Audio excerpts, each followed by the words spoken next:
안녕하세요. 차관재 형제님, 그렇게 급한 것 같지 않은데 말할 때 보면 무지 빠른 것 같더라고요. 그렇죠?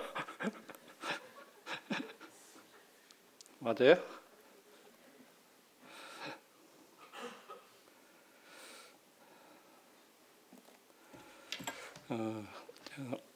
내일하고 모레는 이제 서울에 좀 이렇게 이틀간 다녀서 이제 토요일 날 내려와야 되는데, 이제 내일 이제 열린길하고 한기선 이제 이사회가 있어서 이제 연말 모든 거 정리하고 내년도 또 계획을 세워야 되고 이런 것들 때문에 그 이사님들이 하루 거기서 숙박을 하면서 이렇게 이제 회의를 하게 되어 있습니다. 또 열린길 사무실이 이제 이사를 했어요. 저쪽 남양주 쪽으로 이제 서울 시내에서 좀 경기도 변두리 쪽으로 이제 전세를 얻어서 나갔습니다.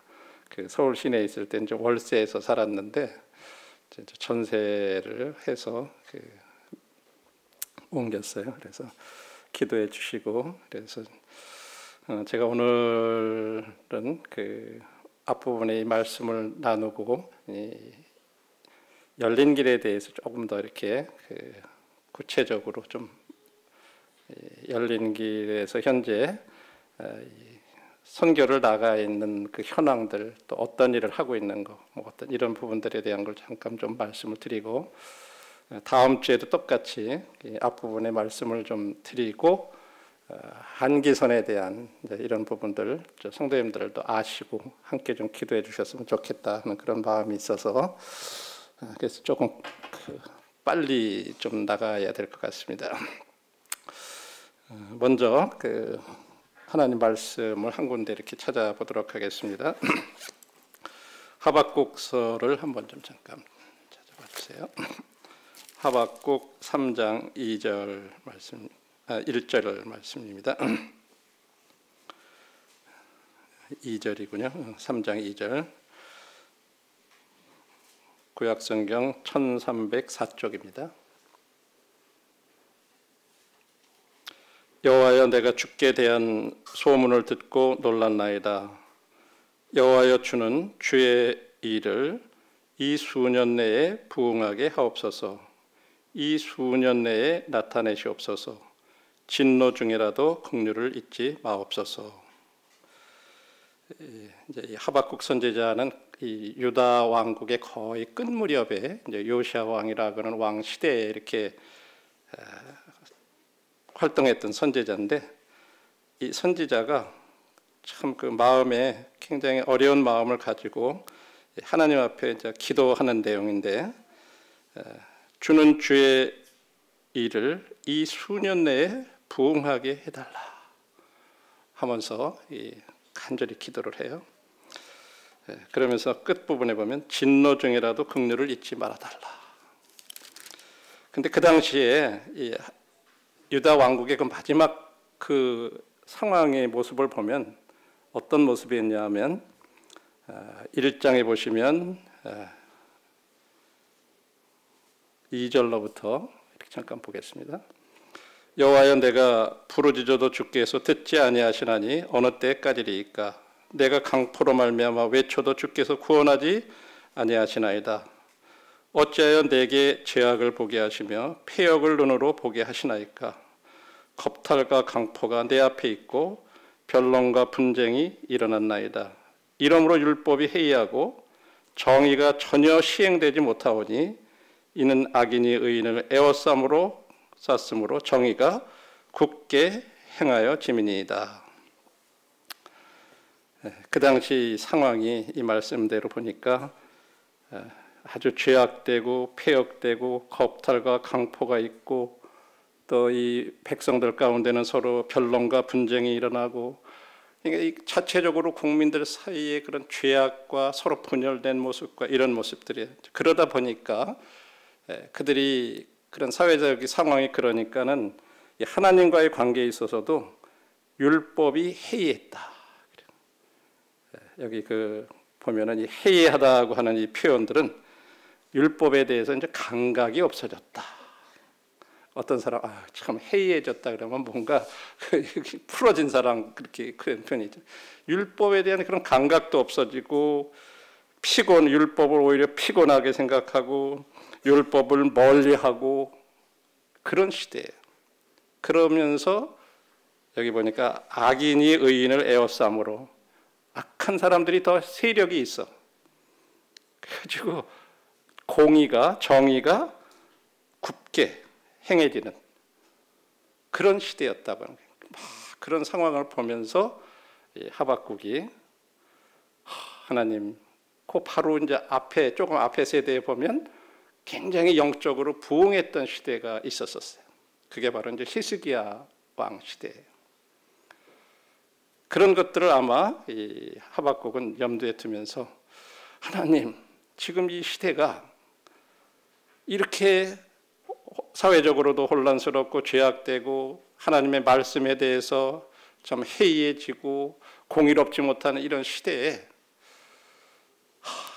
참 전에처럼 어떤 그런 부흥을 진짜 빨리 좀 이렇게 해줬으면 좋겠습니다.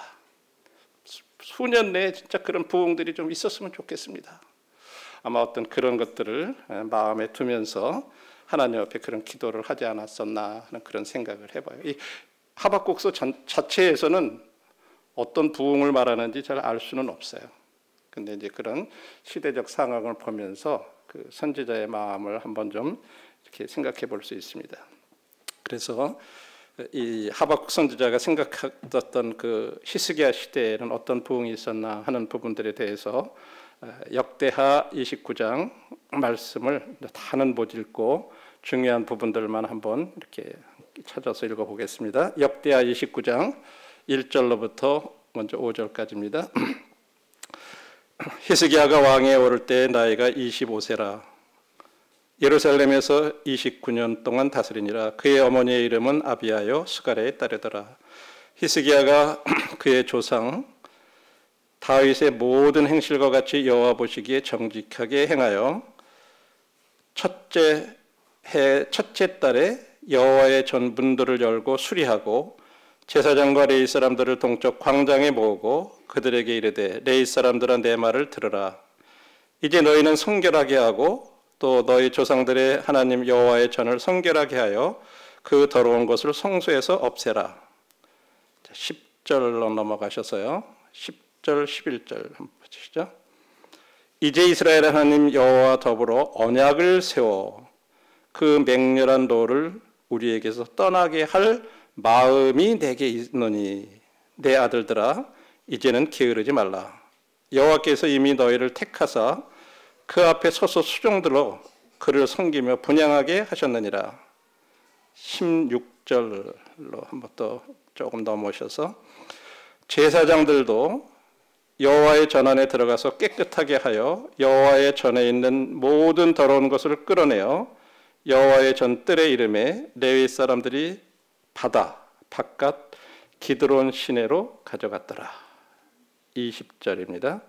히스기야 왕이 일찍 일어나 성읍의 귀인들을 모아 여호와의 전에 올라가서 23절 24절 이에 속죄 제물로 드릴 수염소들을 왕과 회중 앞으로 끌어오매 그들이 그 위에 안수하고 제사장들이 잡아 그 피를 속죄제로 삼아 제단에 드려 온 이스라엘을 위하여 속죄하니 이는 왕이 명령하여 온 이스라엘을 위하여 번제와 속죄제를 드리게 하였음이더라. 27절로부터 30절 읽겠습니다. 히스기야가 명령하여 번제를 제단에 드릴새 번제 드리기를 시작하는 동시에 하나님의 시로 노래하고 나팔을 불며 이스라엘 왕 다윗의 악기를 울리고 온 회중이 경배하며 노래하는 자들은 노래하고 나팔 부는 자들은 나팔을 불어 번제를 마치기까지 이르니라. 제사 드리기를 마침에 왕과 그와 함께 있는 자들이 다 엎드려 경배하니라. 히스기야 왕이 귀인들과 더불어 레위 사람들을 명령하여 다윗과 선견자 아삽의 시로 여호와를 찬송하게 하매 그들이 즐거움으로 찬송하고 몸을 굽혀 예배하니라. 마지막 36절 읽어보겠습니다. 이 일이 갑자기 되었으나 하나님께서 백성을 위하여 예비하셨으므로 히스기야가 백성과 더불어 기뻐하였더라. 이게 이제 큰 줄거리만 좀 이렇게 읽어봤는데, 어떤 히스기야가 이걸 계획적으로 막 그렇게 한 것보다도 마음 가운데 그 상황을 보면서 참 하나님 앞에 그런 마음을 가지고 어떤 이런 일들을 이렇게 갑자기 행했었지만은, 그러나 하나님께서 백성을 위해서 예비하셨다라고 이렇게 얘기하고 있어요. 이 말씀의 배경을 보면 이제 히스기야는 아마도 여러분들 이 다윗 왕이나 솔로몬 왕 이후에 가장 우리들이 잘 기억할 수 있고 기억나는 그런 유대 왕 중에 하나예요. 주전 715년부터 한 686년 사이에 이렇게 통치를 했었고, 유다 왕국에 8명의 그 선한 왕이 나오는데 그 중에 한 왕이에요. 그래서 사실 이 히스기야 왕에 대한 기록이 성경 가운데 11장이나 나와요. 어떤 한 왕에 대한 기록이 그렇게 많이 나오지가 않아요. 여기 지금 소개해드린 이 말씀 가운데 그가 어떻게 통치했는지 이렇게 나오고 있습니다. 물론 여러 시간 관계상 이렇게 다 일일이 구체적으로는 얘기를 안 드리고요. 그런데 바로 앞장에 28장을 보시면요, 그의 아버지가 어떻게 통치했는지가 나와요. 아버지 이름은 아하스라고 하는 왕이 있는데 16년 동안을 이렇게 통치하는 동안에 아주 큰 악행과 영적인 타락에 대해서 이렇게 볼 수가 있어요. 그래가지고 아버지가 통치하는 16년 기간 동안에는 바알 숭배를 위한 우상을 부어서 만들고, 산당과 높은 곳에 가서 이렇게 제사를 드리고, 그 다음에 이 예루살렘 남쪽에 흰농골짜기라고 이렇게 있는데 거기에서 제사를 드리는데, 어떤 제사를 드렸냐면 사람을 갖다가 자식들을 죽여서 사람으로 제사를 드리는 그런 일까지 했다고 하는 거죠. 뿐만 아니라 아하스는 거기에다가 더 나가가지고 여호와의 전에 그런 기구들을 갖다 다 없애버리고 성전 문을 닫고, 그래가지고 이스라엘에서 어떤 공적인 예배가 중단이 됐더랬어요. 아버지는 그런 아주 악한 못된 왕이었어요. 그런데 그의 아들 히스기야가 이제 왕위에 이렇게 딱 즉위를 하고 나서 29장 2절에 보면 히스기야가 그의 조상 다윗의 모든 행실과 같이 여호와 보시기에 정직하게 행했다. 그래. 왕이 되자마자 제사장들하고 레위인들을 모은 다음에 첫 번째 한 일이 뭐냐면 성전을 성결하는 일을 했어요. 그리고 하나님 앞에 합당한 예배를 드릴 것을 이렇게 이제 요청을 했습니다. 제사장들한테. 우리 이렇게 해서는 안 된다. 그렇게 했을 때 이어서 사실은 부흥이 따라왔었어요. 그래서 히스기야 통치 기간 중인 주전 701년에 아수르 왕 사네립이 이제 유다를 침공을 합니다. 이미 북왕국 거기는 한 20년 전에 722년에 이미 아수르에 의해서 북왕국은 멸망을 당했어요.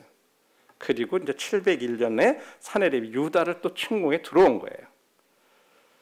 그래가지고 와가지고 예루살렘 주위의 외곽 성읍들을 다 점령하고 이제 수도인 예루살렘을 포위를 하는 거예요. 그랬을 때 이 히스기야 왕이 이 아수르 군대한테 물이 공급되지 못하게 하기 위해 가지고 어떻게 했냐면, 거기에 기온샘이라고 하는 샘에서 물이 나와서 이제 바깥으로 이렇게 흘러가는데 그것을 물길을 돌려가지고 그들로 흘러내려가지 못하게 하고 예루살렘 성 안으로 이렇게 흐르도록 하는데, 그 일이 어떤 거냐면 터널을 파는 거예요. 그래가지고 바위 사이를 굴을 뚫어가지고 예루살렘 안으로, 성 안으로 이렇게 흘러가도록. 그게 이제 히스기야 터널이라고 그래요. 지금도 우리 갔다 오신 분들은 꼭 거기를 갔다 오죠. 아마 우리 그런 보고를 들어서 이미 아실 거예요. 한 500m 이상 돼요, 길이가. 그래가지고 이제 그것이 이제 실로암으로 이렇게 흘러 들어오게 이렇게 만들어놨어요. 이제 이 사네립이 사실은 그 예루살렘을 완전히 포위하기 전에 이렇게 이제 이것이 완성이 됐고, 이게 이제 예루살렘을 방어하는 데는 아주 중요한 요소였어요. 그렇지만 사실은 그게 아수르 군대로부터 히스기야를 구출한 열쇠는 아니에요. 진짜 히스기야가 구출받은 것은 히스기야가 주님을 의지하고 예루살렘 백성들로 하여금 주님을 의지하도록 그렇게 격려한 데서부터 일어났던 일이었어요. 그리고 이제 이 당시에 그 활동했던 선지자가 이사야 선지자인데, 이사야 선지자가 그 예루살렘을 포위를 이렇게 하고 있을 때 이제 이 히스기야가 그거에 대해서 이제 선지자에게 사람을 보냈을 때 아수르 군대의 위협에 대해서 굴복하지 말라고, 오히려 하나님 의지하라고 이렇게 해서 히스기야를 격려했을 때, 왕과 리더들이 어떤 그런 군사력이라든지 터널이라든지 그런 거 의지하지 않고 주님을 의지했다고 하는 거예요. 그랬을 때 하나님께서 그리고 기도를 히스기야가 했을 때 그 기도를 응답해 주신 것이 이제 32장에 이렇게 나와 있어요. 그래가지고 주님께서 천사를 보내서 하룻밤 사이에 아수르 군대 18만 5천 명을 멸망시켜요.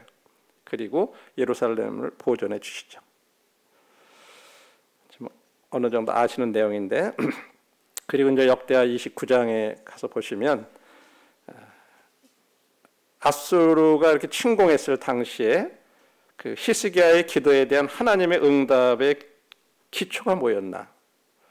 왜 하나님께서 그 히스기야 기도를 응답해 주셨나 하는 그런 것들이 나와요. 히스기야가 왕이 됐을 때 여호와 보시기에 아까 본 대로 정직행했다 그래요. 그리고 그의 그 경건한 행동의 결과로 그의 통치 기간 중에는 구약의 중요한 부흥 중에 하나인 이 히스기야 시대의 이 부흥이 일어났던 거예요. 그리고 이제 29장을 보면은 그 백성들이 그렇게 부흥하게 됐던 그런 어떤 조건들이 있었어요. 그걸 선행 조건이라고 이렇게 하게 되는데, 그래서 이제 우리들이 한번 그 선행 조건이 뭐였나, 그 백성들이 어떠한 것이 있었기 때문에 이 당시 이런 영적인 부흥이 일어났나 하는 것이 이제 29장에서 찾아보면 세 가지 선행 조건을 이렇게 볼 수가 있어요.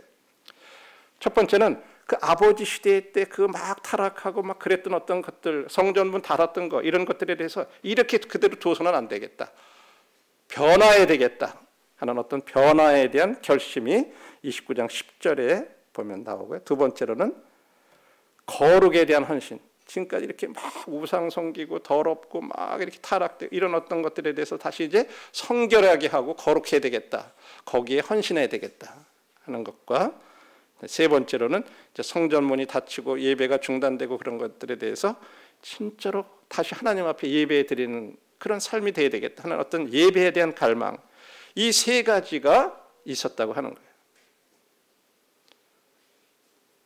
이제 첫 번째 변화에 대한 결심에 대한 것을 29장 10절에 보면, 이제 이스라엘 하나님 여호와로 더불어 언약을 세워 그 맹렬한 노를 우리에게서 떠나게 할 마음이 내게 있었다 그래. 히스기야는 영적으로나 도덕적으로 이렇게 혼란하고 부패한 가운데 이렇게 살아가는 것에 대해서 만족하지 않았어요. 그리고 국가가 쇠퇴해가는 그런 것들에 대해서 변화시키고 이 백성들이 다시 하나님 앞에 돌아가야 되겠다, 어떤 그런 거에 그렇게 해야 되겠다고 굳게 결심을 했다고 하는 거예요. 이런 어떤 변화에 대한 그런 결심, 그리고 그 부흥의 일을, 그와 같은 일을 내가 진짜로 완수하겠다라고 주님 앞에 어떻게 보면 엄숙히 서약한 거예요. 여기 여호와와 더불어 언약을 세워, 하나님 진짜로 내가 이런 일들에 대해서 하겠습니다 하고 서약을 한 거죠.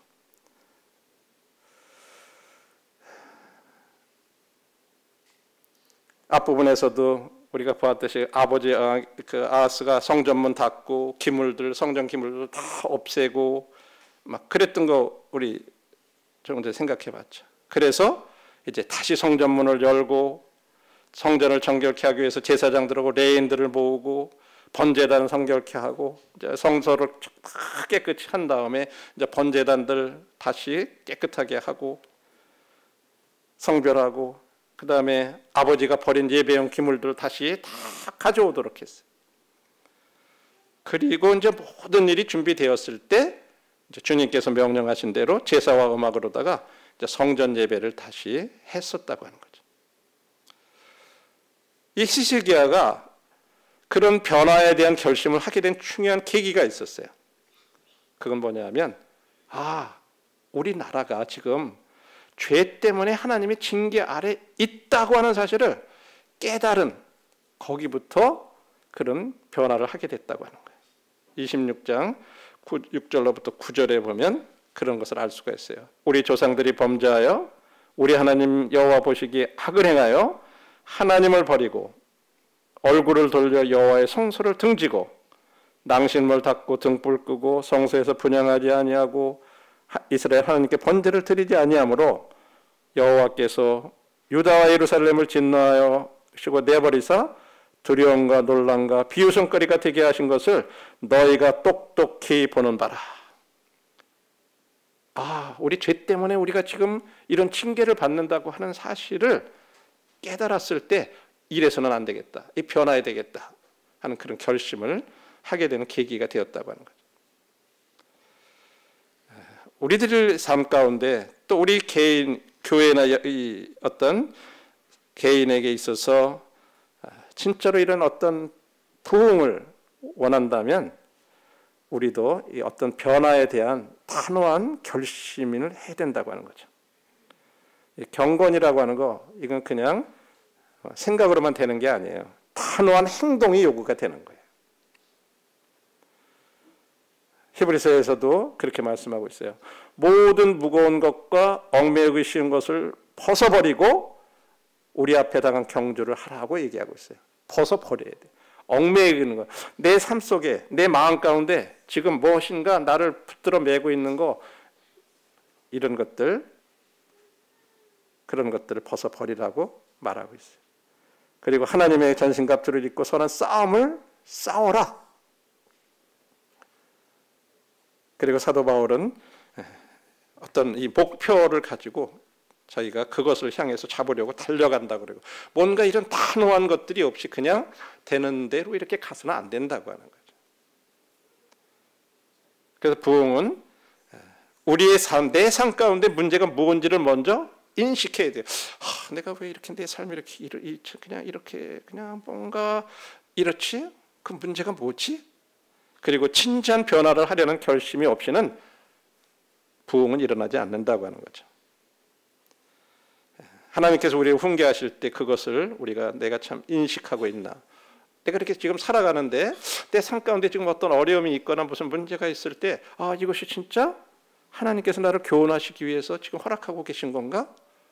내가 그것을 인지하고 있는지, 왜 그렇다면 이런 일을 나한테 허락하셨지? 내 삶에 있어서 어떤 이런 부흥을 방해하고 있는 문제들이 무엇이? 이런 것들을 이제 생각하게 될 때 우리 삶이 주님을 기쁘게 해드리도록 그런 의미 있는 변화를 하고자 그런 결심을 할 수 있게 해주는 거예요. 그런 생각들을 안 하면 그런 것들에 대한 그냥 현재로서 만족하고 그게 필요해? 이래서는 아무 부흥이 없다고 하는 거죠. 그 다음에 두 번째로는 거룩에 대한 헌신이 있었다고 하는 거예요. 29장 12절로부터 14절에 그런 말씀이 나와요. 히스기야가 제사장들과 레인들에게 성결하게 하고 성전문을 다시 열라고 촉구했을 때 거기 보면 그 일에 헌신한 사람들의 이름이 쭉 나오고 있어요. 그아스의 자손은 누구고, 무라리의 자손 중에는 누구고, 기르스의 자손은 누구고, 엘리사반의 자손 중에는 누구고, 헤만의 자손 중에는 누구고, 쭉 이름들이 이렇게 언급이 되고 있어요. 이 일을 통해서 주님께서는 이 일을 주도하기 위해서 앞으로 나와서 섬기기로 결심한 그런 각 개개인들에 대해서 주목했다고 하는 거예요. 지금도 마찬가지예요. 주님은 우리들 한 사람 한 사람에 대해서 주목하고 계세요. 저와 형제자매들에 대해서 주님은 주목하고 계세요. 특별히 그런 일들에 내가 거룩한 어떤 그런 삶에 내가 헌신해야 되겠다 하고 결심하고 앞으로 나와서 섬기는 그런 사람들에 대해서 주님이 주목하신다고 하는 거예요. 제사장들과 레위인들은 먼저 자신을 성결케 한 다음 성전을 깨끗하게 했어요. 이것이 오늘날 부흥에 있어서 첫 단계라고 하는 거예요. 거룩하게 하는 거, 성결하게 하는 거. 우리나 자신의 개인의 어떤 실패한 거, 죄 이런 걸 인정하고 회개하고 깨끗하게 할 필요가 있다고 하는 거예요. 그것이 부흥에 있어서 첫 번째 단계라고 합니다.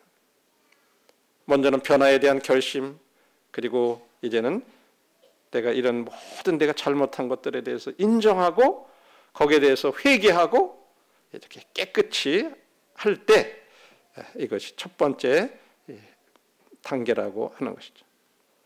그래서 주님과 주님의 일에 대해서 우리들이 개인적으로 다시금 우리가 이 재성별된, 우리가 이제 주님을 믿고 이렇게 어느 정도 구원받고 섬기다 보면 그냥 뭔가 타성에 젖은 어떤 그런 삶들, 우리들이 그냥 그렇게 갈 수 있어요. 그런 것으로부터 우리가 다시 성별이 요구되죠. 그러나 때때로 그런 삶을 깨끗이 하는 일은 고통스러울 수가 있어요. 그거를 정리해야 되고 끊어야 되고 그럴 때는 때로 고통이 따르죠. 그러나 그런 단계가 없으면 영적인 성장은 없다고 하는 거예요. 그리고 이제 성전을 깨끗하게 하는 일은 16절에 이렇게 보시면 제사장들도 여호와의 전 안에 들어가서 깨끗하게 하여 여호와의 전에 있는 모든 더러운 것을 끌어내어 여호와의 전 뜰의 이름에 네 사람들이 받아 바깥 기드론 시내로 가져갔더라. 예루살렘에 가보신 분들은 이 성전이 있는데 바로 옆에 이제 기드론 골짜기가 이렇게 있는 걸 아실 거예요. 거기까지 모든 더러운 것들 다 끌어내 가지고 이 성전을 깨끗하게 청소하고 갖다가 기드론 시내에다가 이렇게 갖다 버리는 거죠. 사실 이건 굉장히 힘든 일이에요. 성도들의 이 교제권 가운데 슬며시 들어와 있는 그런 어떤 죄들, 무질서들, 부패한 것들, 이런 거 깨끗이 하는 거는 그렇게 쉬운 일은 아니에요. 우리가 경험을 하지만요, 어떤 그런 일들, 우리 성도들의 교제권 안에 가만히 들어와 있는 어떤 그런 부분들, 근데 그 문제를 정리하려다 보면 이 성도 저 성도가 막 서로 엉켜 있고 설켜 있고, 그거를 정리하다 보면은 이 다른 그 가족들 관계 뭐 복잡하게 얽혀 있어가지고 그걸로 인해서 막 또 다른 사람들은 어려울 수 있을 생각하니까 못하는 거예요. 이거는 정리는 해야 되는데 누가 있고 누가 걸리고 누가 이렇게 다 연결돼 있어요. 이게 쉽지가 않아요. 그러나 중요한 거는 갈라디아서 6장 1절대로 형제들아, 사람이 만일 무슨 범죄한 일이 드러나거든 신령한 너희는 온유한 심령으로 그러한 자를 바로잡고 너 자신을 살펴봐 너도 시험을 받을까 두려워해라. 어떤 사람이 범죄한 일이 드러나거든 온유한 심정으로 그러한 자를 바로 잡아주라고 말씀하고 있어요. 때로 그런 것으로 인해서 여러 관계된 사람들한테 고통스러울 수도 있고 어려울 수도 있어요. 심지어는 그러다 보면은 뭐 교회를 나는 안 나오겠다, 뭐 그럴 사람도 있을 수 있어요. 그런데 이 갈라디아서 6장 1절에 이 바로잡는다라고 하는 이 표현은 우리 어깨가 이렇게 뼈가 탁 팔 빠지는 데는 분들 있죠. 갑자기 팔이 딱 빠지고 나면 막 아파가지고 꼼짝 못하고 막 어떻게 할 수가 없어요. 웬만한 사람들 그거 잘 못하지만 저기 한 사람들은 아프다고 그래도 그냥 뭐 암살피지 하면서 탁 해가지고 얼른 탁 집어넣어주면 되는데 이거 옆에서 잡고서 그러면 못해. 그죠? 이 바로 잡는 거는 바로 그런 과정이 필요한 거예요. 그런 고통이 수반되지만 다시 제자리에다가 밀어 넣어줘야 돼요. 그러면 처음에는 조금 아파도 조금 지나면 다시 이제 서서히 회복되는 거잖아요. 교회 안에서의 이 문제들도 마찬가지예요. 우리 교제권 안에 슬며시 들어와 있는 어떤 그런 문제들로 인한 것들 우리들이 깨끗이 이렇게 바로 잡아야 된다고 하는 거죠. 제사장들과 이 레위인들, 이게 성별과 성전을 깨끗이 하는 일에 있어서 이 중요한 건 뭐예요? 거룩이었다고 하는 거예요. 거룩. 거룩에 대한 헌신이 없이는 부흥이 없다고 그랬어요.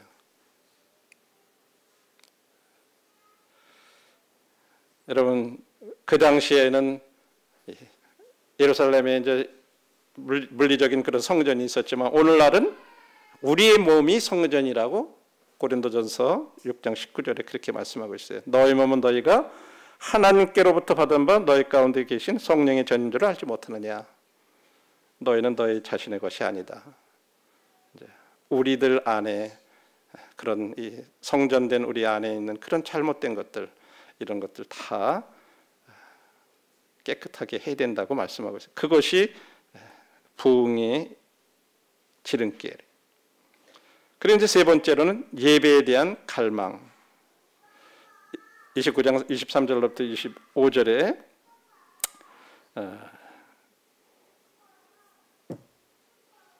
그래서 우리들이 이제 이 내용을 읽어보면 이에 속죄 제물을 드릴 수된 염소를 왕과 회중 앞에서 끌어오매 그들이 위에 안수하고 제사장들이 잡아 그 피를 속죄로 삼아 제단에 드려 온 이스라엘을 위하여 속죄하니 첫 번째는 이제 죄에 대한 백성들 전체를 위한 속죄를 하고 그 다음에 왕이 명령하여 온 이스라엘을 위하여 번제와 속죄들을 드리게 하였습니다. 왕이 레위 사람들을 여호와의 전에 두어서 다윗 왕의 선견자 갓과 선지자 나단이 명령한 대로 재금과 비파와 수금을 잡게 하니 여호와께서 그의 선지자들로 이렇게 명령하였습니다. 이 말씀 속에서 주님께 드리는 그 예배에 대한 큰 갈망이 그들에게 있었다고 하는 것을 볼 수가 있어요. 그리고 27절로부터 30절에서는 그 노래와 제사를 드린 것들을 이렇게 주목해 볼 수가 있죠. 그래서 히스기야가 이제 단의 제물을 이렇게 다 드리도록 명령했을 때 온 회중이 주님께 예배 드렸고 노래하는 자들은 노래하고 나팔 부는 자들은 나팔을 불었다고 이렇게 말씀하고 있어요. 그리고 이 모든 일은 번제를 마치기까지 계속되었다고 말하고 있어요. 그때 왕과 함께한 모든 백성들은 무릎을 꿇고 계속해서 하나님 앞에 경배를 드렸어요. 기쁨으로 찬양하면서 이렇게 굽혀서 경배를 드린 걸 볼 수가 있어요.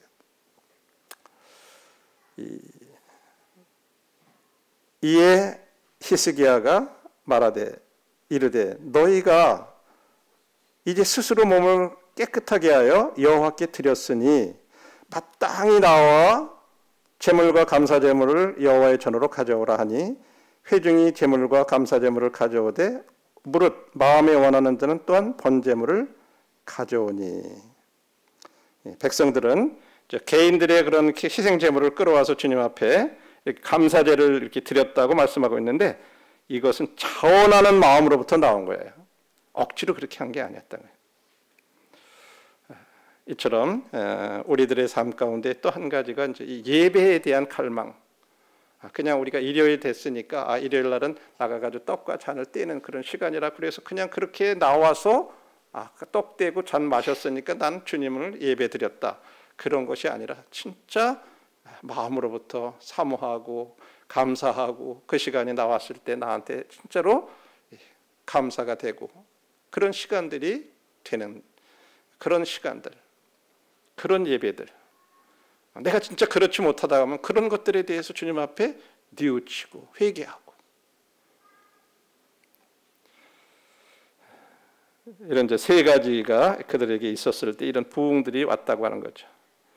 그리고 아까도 읽어봤지만 그것이 갑자기 되었을지라도 갑작스러운 부흥도 있을 수 있어요. 오늘날도 우리들이 진짜 그런 조건들을 우리들의 삶 가운데 갖춰져 갈 때 하나님께서 예비하셨다 이렇게 봅니다.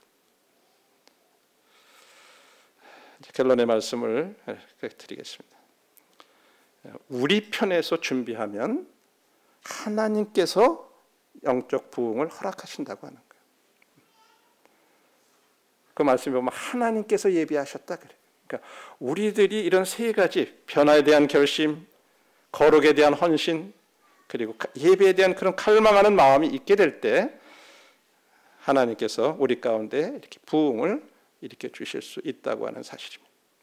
다시 한번 성도님들, 저와 형제님들 다시 저희들이 어떻게 보면 코로나라고 하는 그런 시간을 거쳐오고 이제 거의 코로나 해제된 지도 이제 1년이 거의 또 지나왔어요 벌써. 그죠? 그런데도 여전히 우리들의 삶 가운데 그런 부분들이 그냥 한 2년 반, 3년 가까이 되는 동안에 있어놨던 어떤 그런 부분들이 여전히 우리들 가운데 잠재해 있다고 하는 것. 이런 부분들에 대해서 다시 주님 교회적으로나 개인적으로 이런 것들에 대한 다시 진짜 내 마음 가운데 어떤 부흥을 우리 삶 가운데 이렇게 달라고 이런 것들이 좀 필요한 것 같습니다. 여기까지 말씀 마치고 열린 길 선교 후원회에 대해서 좀 말씀을 드리겠습니다.